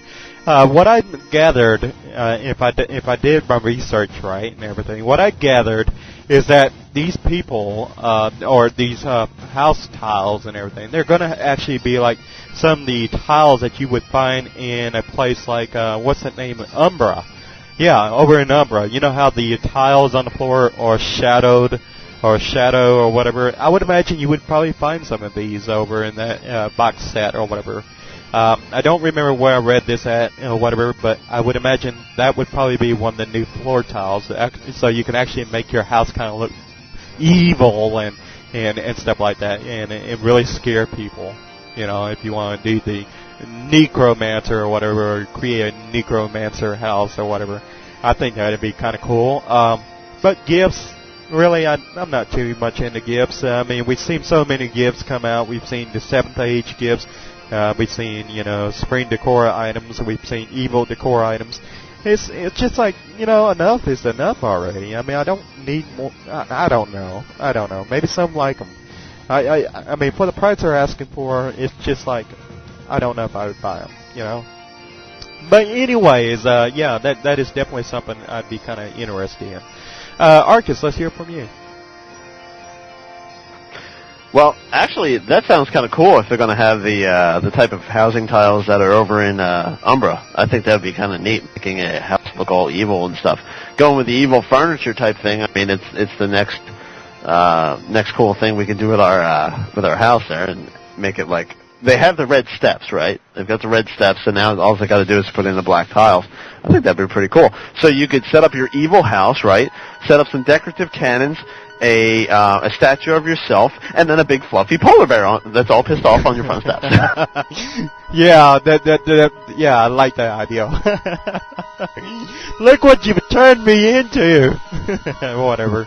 Yes. I like that idea. But yes, let's see, what else are we going to talk about here and everything? We're going to move away from that subject and everything over to the next subject. The Ophidians, the Ophidian invasion and everything. Let me go over my notes real quick and everything.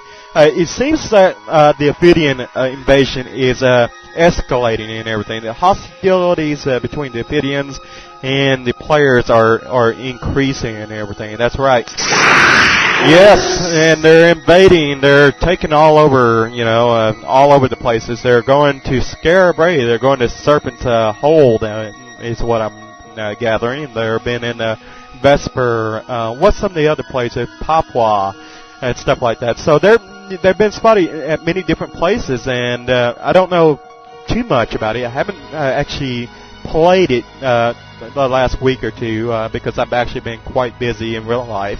However, Spider-Bite and Arcus probably could tell you a little bit more about it, but it doesn't seem to be, getting any better in terms of, the Ophidians. They're not backing down.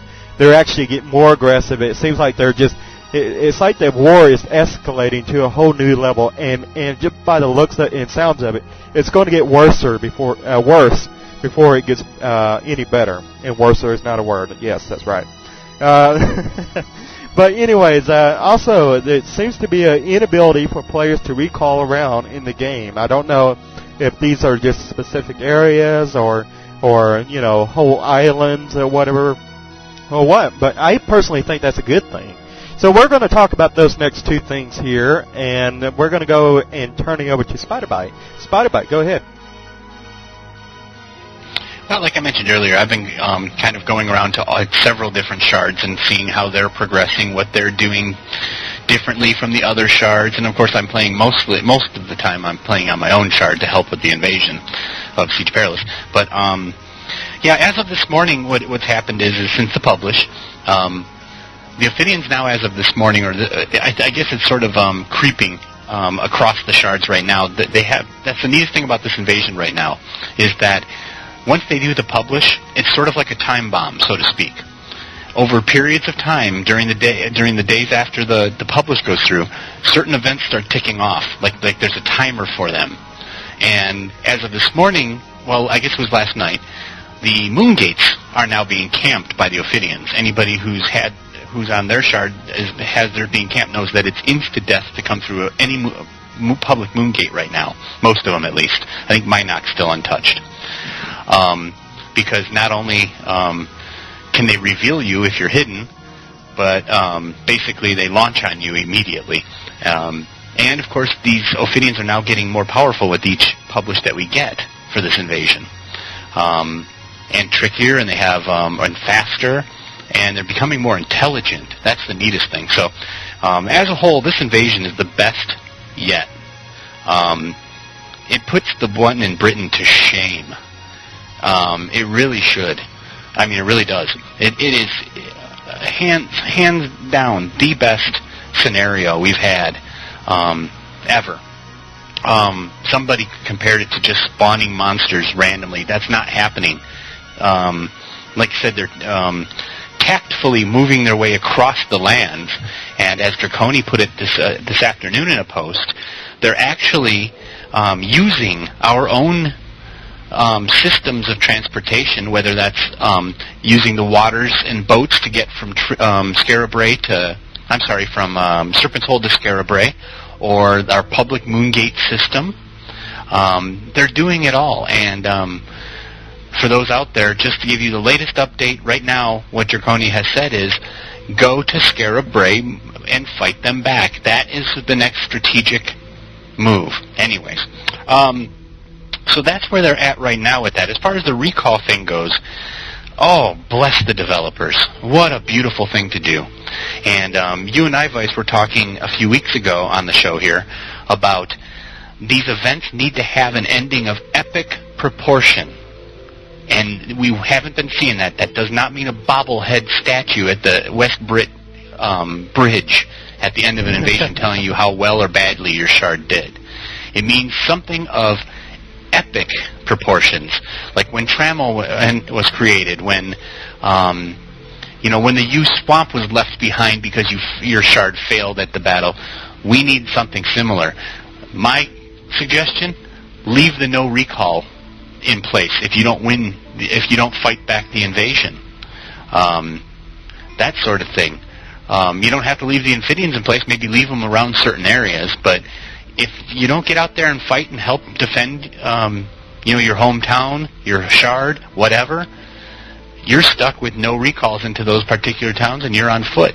I'm with Wilkie. If we had our way, there wouldn't be recall for everybody anyways. You'd have to have your skill points in Majory. So, as we get more, I'll let Arcus talk a little bit about his thoughts on the invasion. Like I said, I've been spending a lot of time in it, and doing a lot of research on it, and trying to follow it as best I can. So I want to give him an opportunity to speak. But before I do, round of applause for the developers on this scenario. Best one I've witnessed in a very, very long time. A lot of thought went into it. Yeah, I have to definitely agree with you. This is probably one of the best scenarios or whatever, basically being introduced into the game. I definitely have to give them much praise.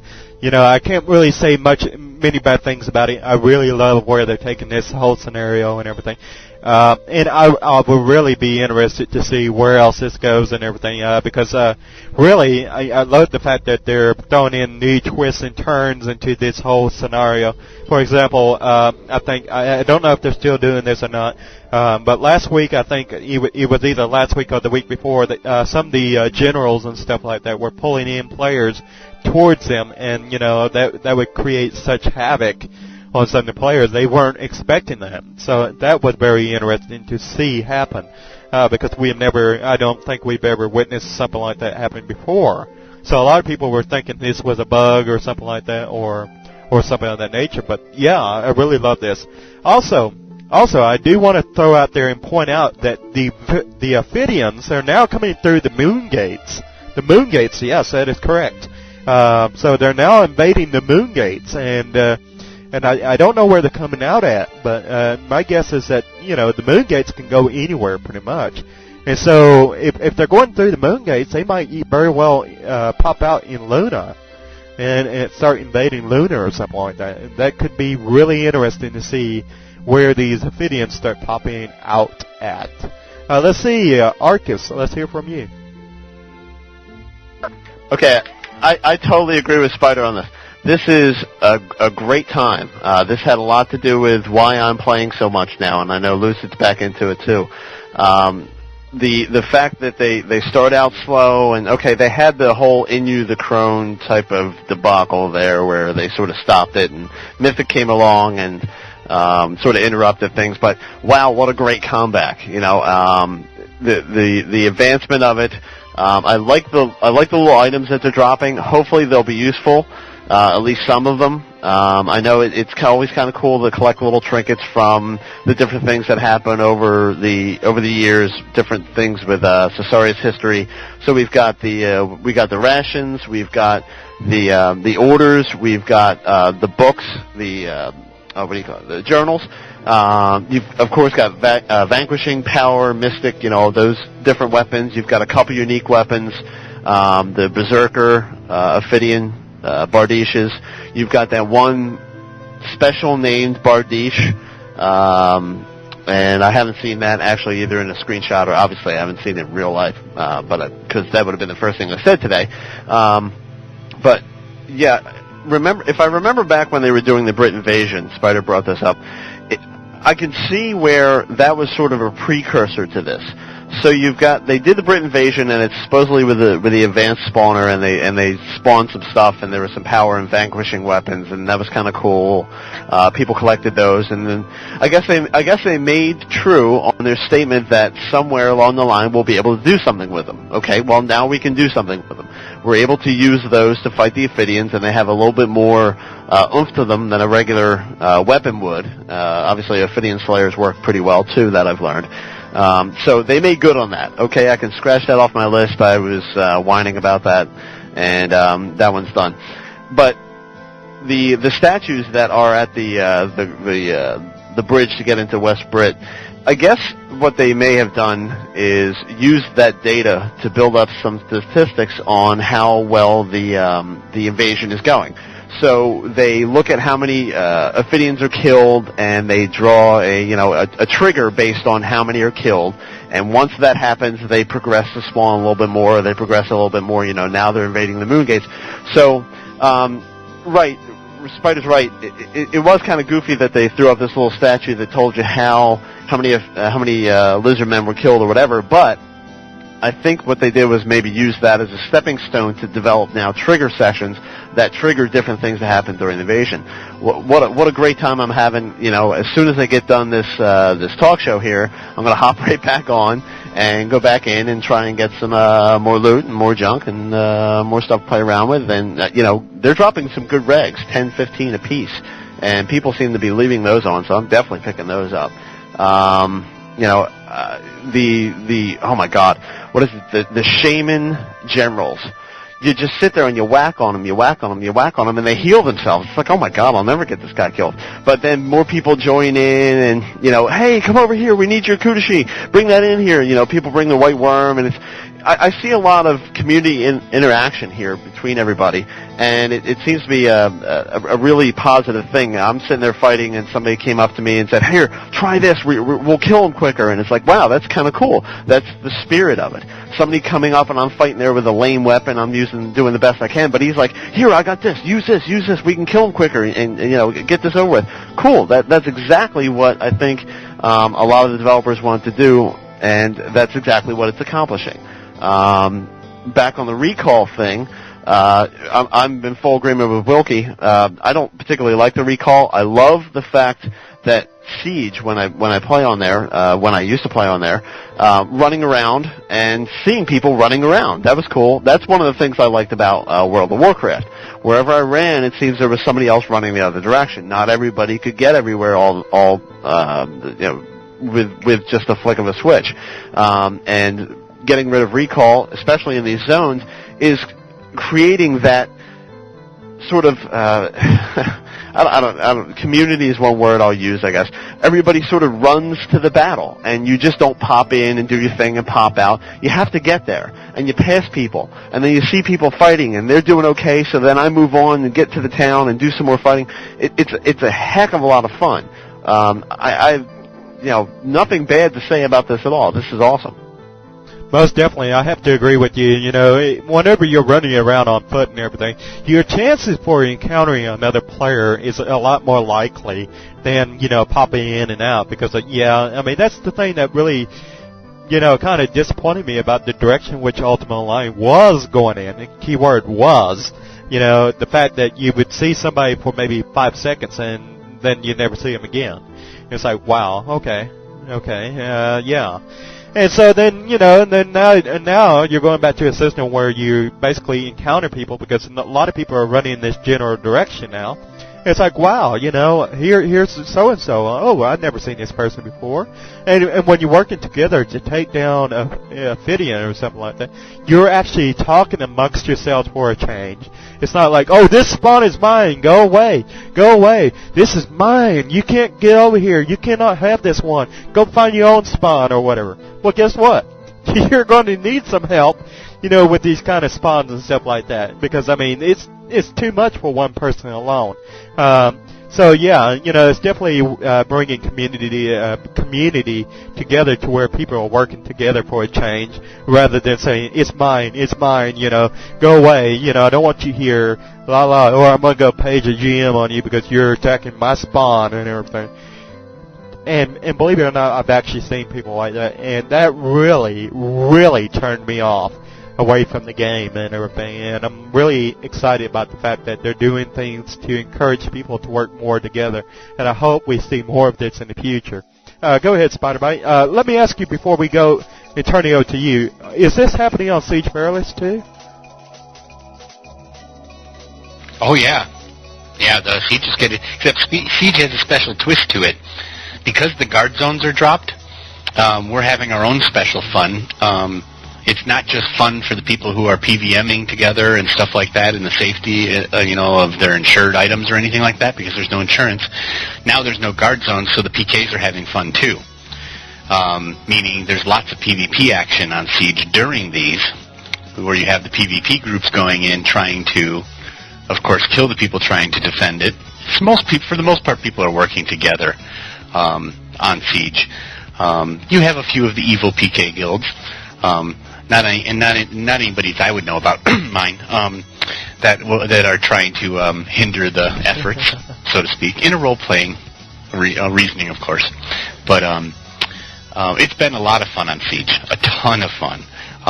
The fact that there's no recall at all on Siege anyways makes it even more fun, especially now that the gates are camped, the moon gates, meaning that people now have to rely on each other to, those with majory are, everybody has no choice but to go to their friend with majory and say, I need a gate to the new invasion on this town.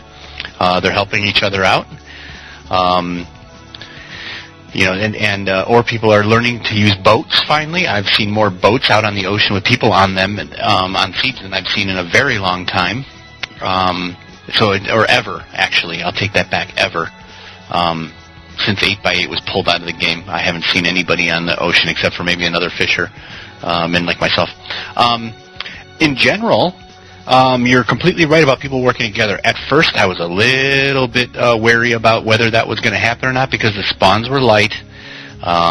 People could cherry pick what they wanted to kill, and when they found out that certain monsters were dropping artifacts, and the spawns were still light enough that they could handle them by themselves, I was seeing a lot of attitude on all the shards, and downright vile, mean people, flat out telling people to go away, paging GMs just so they get pulled off to jail, so they could go back to their spawn. Very greedy.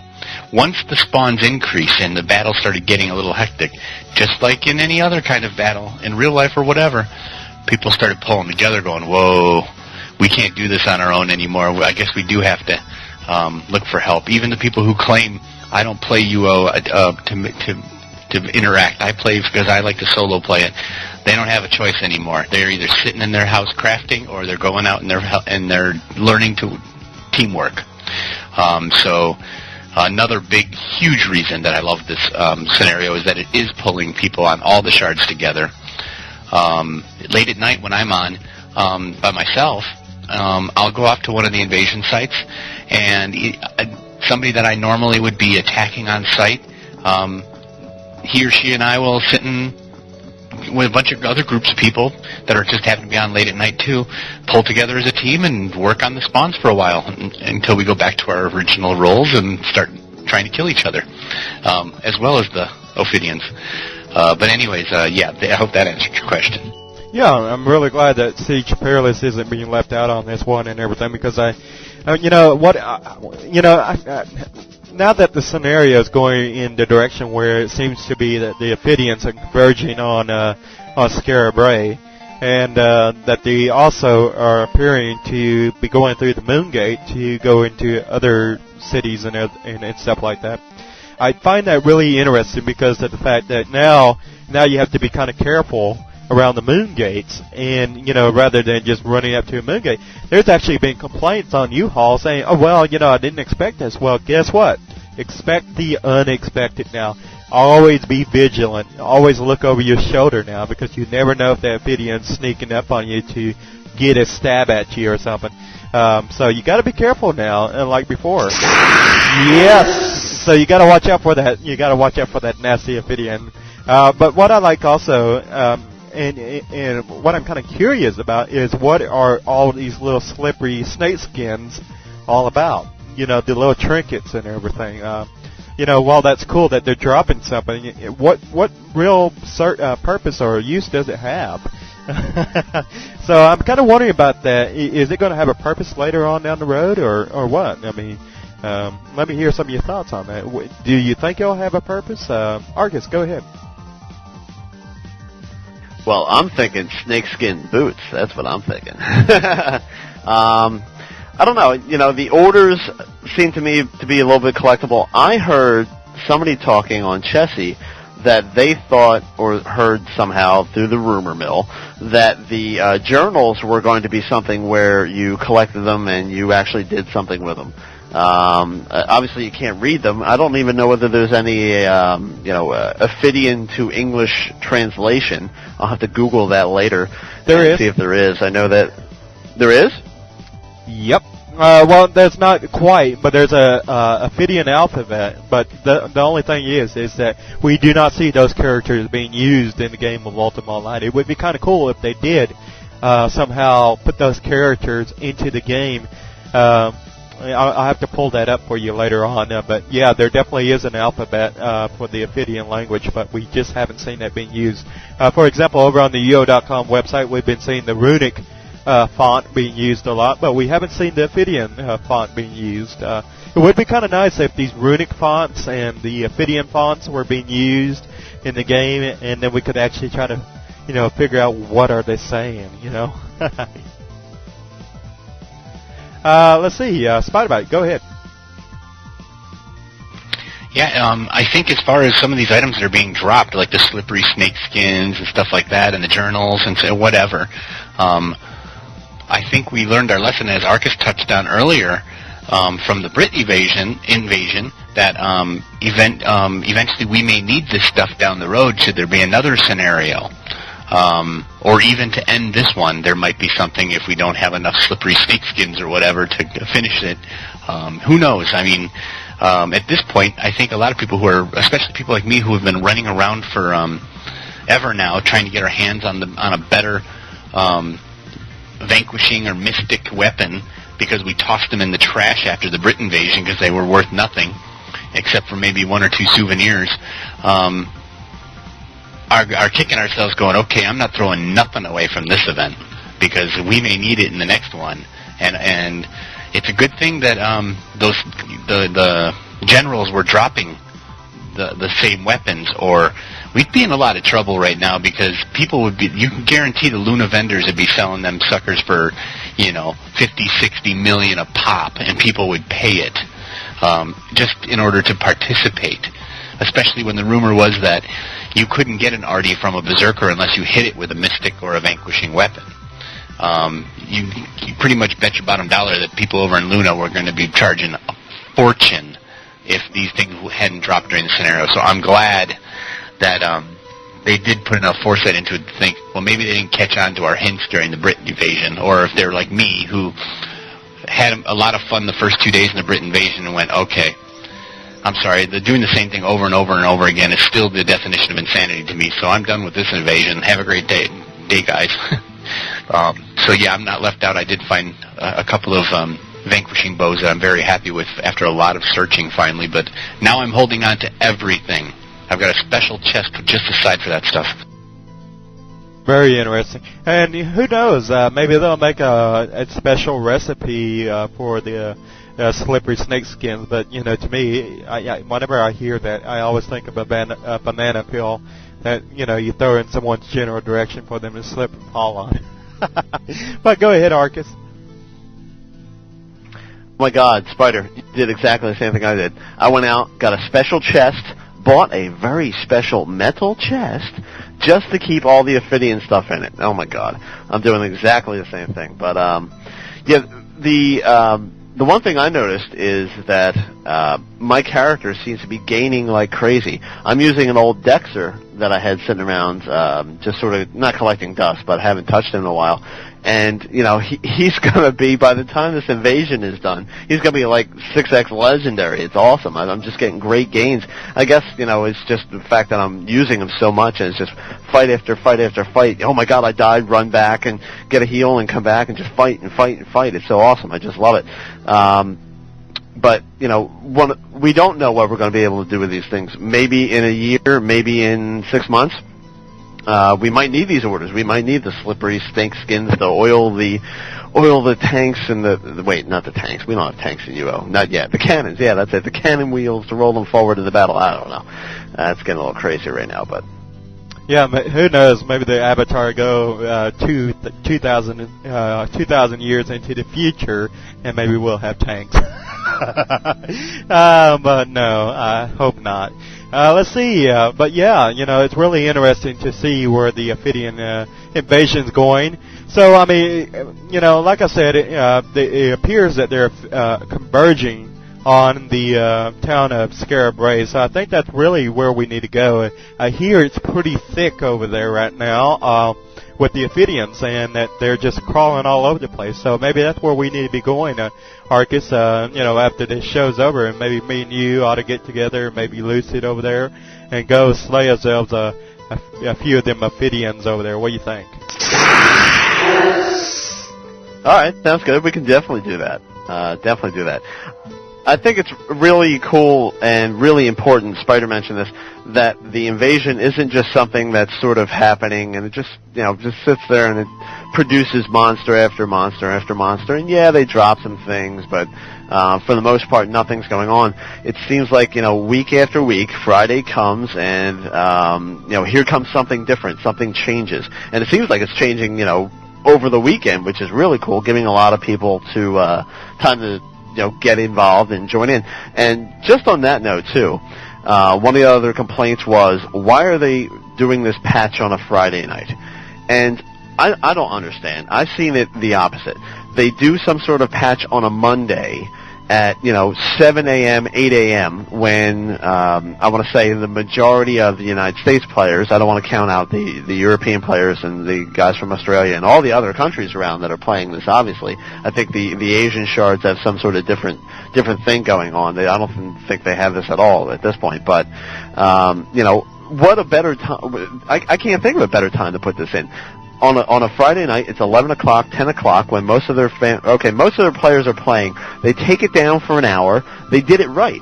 They brought it down. It was up on time. I mean, maybe they were 5 minutes behind, but I was sitting there waiting for Chessie to come back up, drinking my coffee, waiting to just come back on, and it seems like it was online. Great. They did it right. They did what they said they were going to do. They brought it back up, and now everybody else. Oop, that was my phone. Hold on a second. My cell phone is just going crazy, and Lewiston's grabbing it and running out of the room with it. But I think it's great that they're actually doing this on a Friday night when everybody can come in and have something to do over the weekend. Not on a Monday when everybody has to go to work and sit around and wonder, oh my God, what's going on? Checking U-Haul while they're at the work. People are getting fired. That's just no good. I don't know. They're in a lose-lose. If they do it Monday morning, people will complain. If they do it Friday night, people complain. I think Friday night was the right choice. What's really interesting now that you mentioned it and everything, it seems that these Ophidians or whatever seem to progress with each weekend or something like that. It seems like that, it's almost like the developers are putting them out there to progress, for every weekend. So that way over the weekend we actually have something to do in Ultima Online. And I love that. I really do love the fact that, pretty much every weekend we've had something to do in the game and work together as a community on. I know over on Chesapeake, for example, I know the people from Paxlayer have been getting together on a regular basis to combat these Ophidians and stuff like that. Another thing I like about the Ophidian invasion and everything is that we can actually determine the outcome or have some kind of different factors or whatever. For example, if we ignore the Ophidian invasion, they're going to continue to spread out towards other towns on the outskirts and stuff like that. Whereas if we combat them and stuff like that, we might be able to push the Ophidians back or whatever, back to their lair or something like that. Also, I think there was something about despise mentioned somewhere, but I can't remember exactly what. Something about if I die, give my journal to my family or something like that. Something about a journal. And something about, and then I think I read over on the U-Haul or something like that, that we were supposed to take this journal to Despise. But before I turn it over to Spider-Bite, I do want to read a post from Draconi over here, over on a call to arms, basically, over here on U-Haul. So let me read this real quick, and then we'll go with Spider-Bite. But let me go ahead and turn it over to him, and then so I can clear my throat, and then I'll get ready to read this. All right, go ahead, Spider-Bite. Oh, okay. I was just going to mention that the despise thing to me, what that meant was that the people who are having, there's not going to be any recall now into Serpent's Hold. Despise is the only way into it except by boat, because Despise you need to go through you can come in through the fire dungeon that way. I was taking that as a hint that if you need to in order to get to Serpent's Hold to fight off the Ophidians, you should go through the fire dungeon to get to it. Maybe not. Maybe I was wrong. There may be more to it than that. I've never been one of the Scooby Club. I kind of like to let all the puzzle solvers on the shard figure out all the riddles and then just point me in the direction of danger, and I head off in that way. I too will be jumping in game right after this show. I'm going to head over and give Marion a hand over on Siege Perilous. She says, quote unquote, I'm getting my ass kicked right now over on Scara Bray. So Scara's getting overwhelmed right now over on Siege Perilous, as a matter of fact. Very interesting.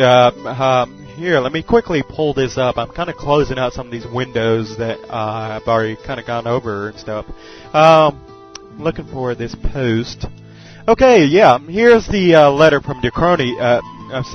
Draconi And this is basically a call to arms. It says, and this is what it reads: as of this morning, multiple shards are reporting that the Ophidians have breached the protection field surrounding Moongates in Trammel and Felucca. My friends, our worst fears have been realized. The Ophidians have found a Moongate and exploited it to their advantage.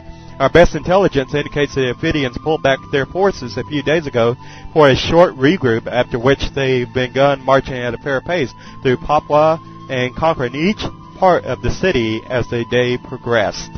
Vesper was next, as they entered through the tunnel of the Lost Lands and the graveyard, and then spread south to the island chain that forms the city.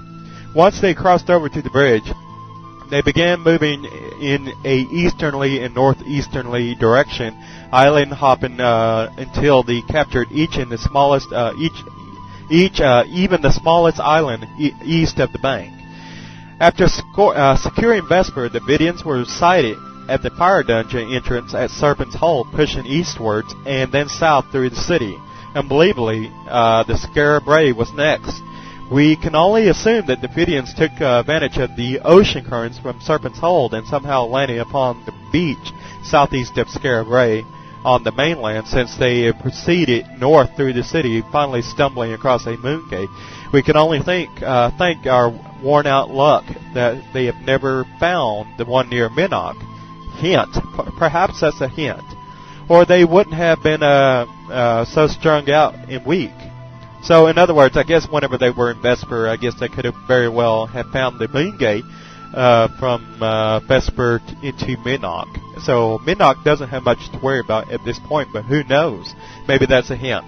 Then it goes on to say, friends, Britannians, countrymen, we need your help to push them back. Forces in both Felucca and Trammel threaten our homeland. The cursed snakes are on our beloved plains. Our warriors have tried to destroy the invading parties at each gate to no avail. It would seem that they are receiving port from Scarab Ray on at least one of the facets.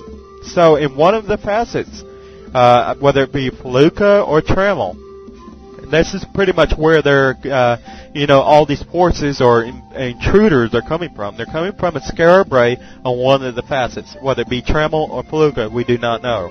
Then it goes on to say, in order to push them back, we must cleanse Scarab Ray starting at the Moongate and work southwards. Only then can we go on to claim victory in Serpent's Hold, Vesper, and hopefully Papua.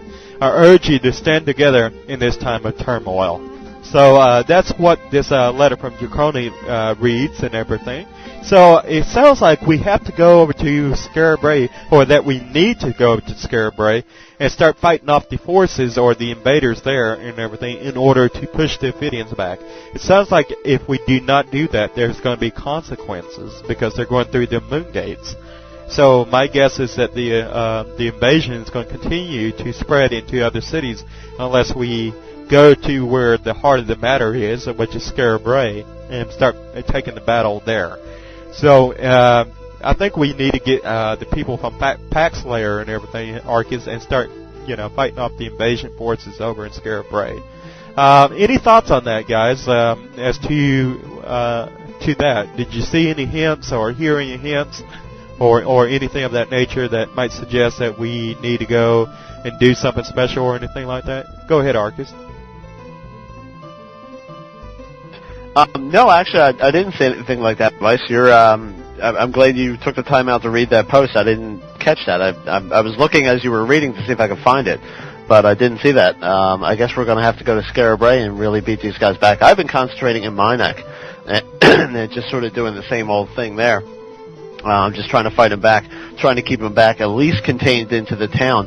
I know that they seem to be working their way north towards the sort of northwest towards the Moongate. But, trying to keep them from crossing that bridge there. And we were doing a pretty good job of it earlier. Hopefully the defenses haven't broken down. But if Scarab Ray is the place we need to be, then that's where I'm headed right after the show. Yeah, most definitely. So it sounds like Scarab Place is definitely where we need to take the battle.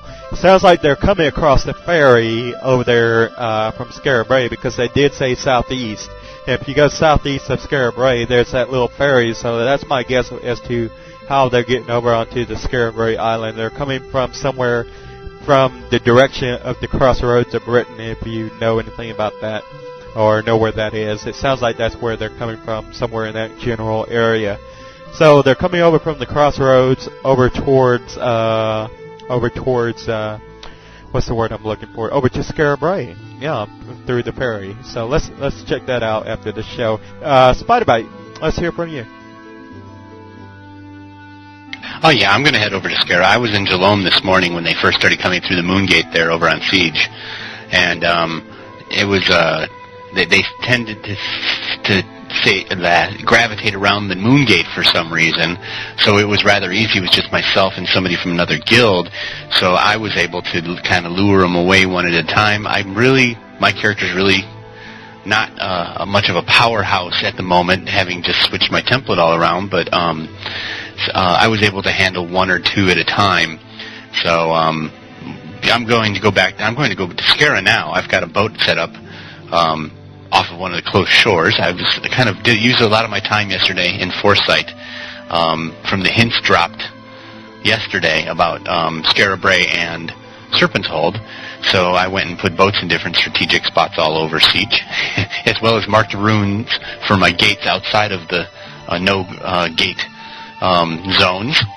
So I'm set to go regardless of where Draconi sends me.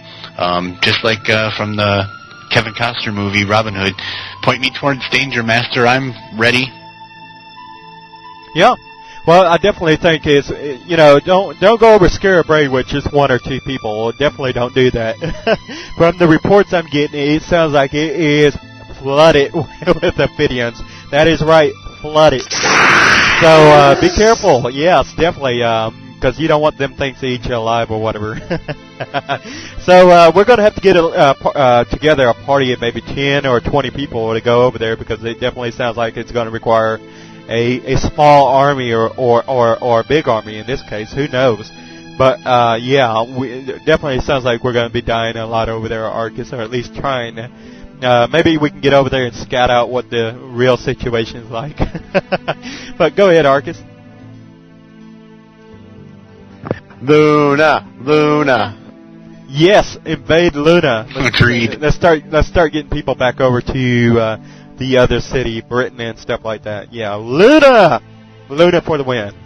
I really do hope they move in that direction. But anyways, we are going over the top of the hour. It's now 6 p.m. my time, 7 p.m. Eastern, and it's time to start wrapping this show up. So if you're looking for some action this afternoon and everything, definitely go over to Scarabray and everything, because that's definitely the place to go if you want to fight some amphibians. That's right. So with that said, I'm going to go ahead and give each and every one of our guests here with us today a chance to basically give some closing comments and to basically say goodbye as well. So with that said, let's go ahead and go to Spiderbite. Spiderbite, go ahead. All right, yeah. Everybody who's interested in this invasion, even if you're not, but you want to help out in some way, if you're nearby, you have a house nearby, open your home up to the people who are fighting. Put Band-Aids out on vendors for free, whatever it takes, to give them a hand. Potions, regents, whatever you can spare. I already know on Siege that for example, places like Trinsic around the gate where vendors are at, the vendors there have removed the stuff that they would normally sell, like plants and furniture and stuff like that, with helpful things for the people who are helping fight back the invasion.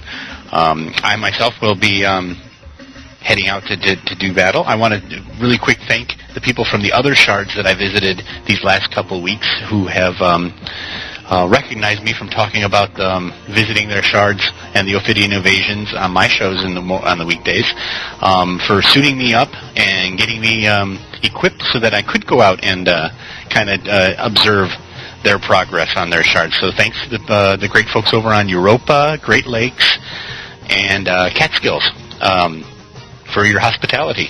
And don't forget to tune in to me tomorrow morning, 9 a.m. I'll give you another, or Pacific time, and I'll give you another report on all the shards.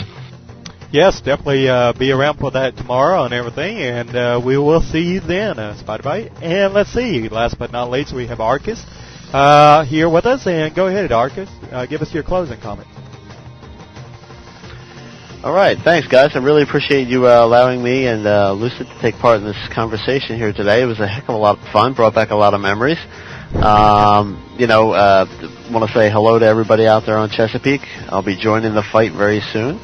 And, of course, I'll be tuning into Spider Bite tomorrow, and most of the DJs that I get a chance to listen to while I'm at work, I get that benefit. I can sit there and tune into your tunes whilst I'm working, so that's a really cool thing to do, and I enjoy doing that. And just want to say, you guys might be hearing a little bit from Lucid and I very soon. We got some things in the works, something a little bit different. I won't say anything right this second, but we want to put the final touches together, and maybe you'll be seeing a little bit of us very soon. Excellent. That's what I like to hear. That's what I wanted to hear. Yes. So, yeah, thank you so much for being here with us, Arcus. And hopefully we can have you back again here in the near future again to talk about Ultima Online, some of the things going on. And I would so much love to have you guys back again. So definitely keep that in the back of your mind. So with that said, I am, of course, MC Viceroy right here from MMOG Radio. And I play on Chesapeake, and we're going to go ahead and conclude episode number 42 right here on August 13, 2006. And we'll see you next week, hopefully, if everything goes right. Take care, and see you then.